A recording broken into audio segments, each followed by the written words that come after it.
Salam qızlar, kanalıma xoş gəldiniz. Çoxdan da video paylaşa bilmirdim.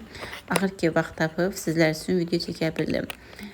Bu məhsulları çoxdan sifariş etmişdim. Əvvəl dedim ki, istifadə edim, necə olduqları haqqında məlumatım olsun. Sonra isə sizinlə video paylaşım. Fusion formulanın bu bronzerini çox bəyəndim. İstər üzdə yayılış olsun, istər üzdə oturuşu olsun, həm qəşəng rahat yayılır, həm də üzdə çox qəşəng qalır. Əgər bronzer axtarırsınızsa, bu Fusion formulanın bronzerini alıb sınamağınızı məsləhət görərdim. Demək olar ki, sevdiyim məhsullar arasında özünə ən yaxşı yerlərdən birini tutdu. Quru dərili xanımların şiddətlə istifadə etməyini istədiyim Too Faced'in InStyle tonal kremidir.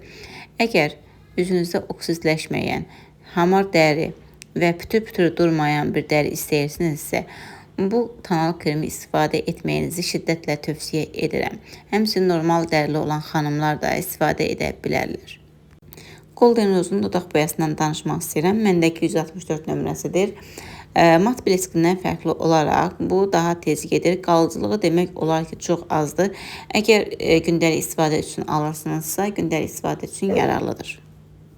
L'Oreal teleskopik tuşu kiprikləri tək-tək ayırır, uzadır, bir-birinə yapışdırmır, həcm verir. Əgər gözünüz həssasdırsa, bu tuşu istifadə etməyinizi məsləhət görərdim. Revelation firmasının bir çox məhsullarını istifadə edib razı qalmamışam. Bu dəfə likid blaşına şans vermək istədim. Qatı teksturalıdır, üzdə yayılımı çox çətindir. Fırça ilə, istərsə də əl ilə dağıtmaq olmur. Dağılandan sonra isə görüntüsünü heç sevə bilmədim. Bəyənmədiyim məhsullar arasına girdi. Revelation'ın bir çox qeyd etdiyim kimi bir çox məhsullarını alıb istifadə etsəm də heç birisindən razı qala bilmirəm. Bəlkə də aranızda razı qalanlar var, amma mən Revelation firmasını sevə bilmədim. Maybelline Super Stay seriyasından 65 nömrəli dodaq bleskində sifariş etmişəm. Bu mənim sevdiyim blesklər arasındadır. Çünki yemək yesəniz, su içsəniz belə dodağınızda getmir. Həm də yüngül teksturalıdır. Dodaqda ağırlıq hissi vermir. Bir çox pomadaları vurduqda ağırlıq hissi ilə qarşılaşdım. Ancaq bu blesklərdə ağırlıq hissi yoxdur. Bioderma'nın krem ultra seriyasından danışmaq istəyirəm. Əgər üzünüzdə qızartılar varsa, dərinizdə qopmalar varsa, göynənmələr varsa, bu kremdən istifadə etməyinizi tövsiyə edərdim. Gündəlik baxım üçün yox, sadəcə olaraq həftədə 2 dəfə istifadə etməklə dərinizdəki olan problemləri aradan qaldıra bilərsiniz. Uyğun qiymətli mat blesk axtarırsınızsa, lüks vizajın bu blesklərindən ala bilərsiniz. Həm qiyməti uyğundur, həm dodaqda oturuşu əladır, həmçində qalıcılığı yüksəkdir. Mən qalıcılığını çox bəyəndim. Siz də alıb istifadə edə bilərsiniz. Həm qalıcılığından, həm münasibliyindən, həm dodaqdakı oturuşundan çox razı qalacağınız bir məhsuldur.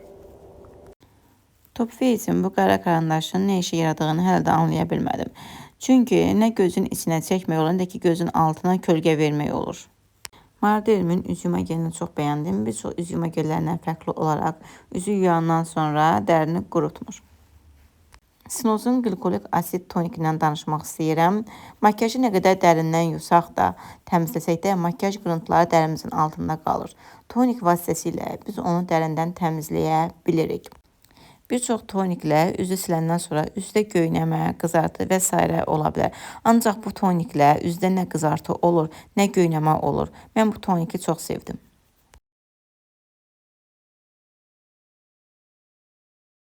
Qızlar, siz də alıb razı qaldığınız, istifadəsindən narazı qaldığınız hər hansı bir məhsullar varsa və sevmədiyiniz, əks təsirini gördüyünüz bir məhsul varsa, aşağıda şərh bölməsində qeyd etməyi unutmayın. Bugünlük videomdan da bu qədər.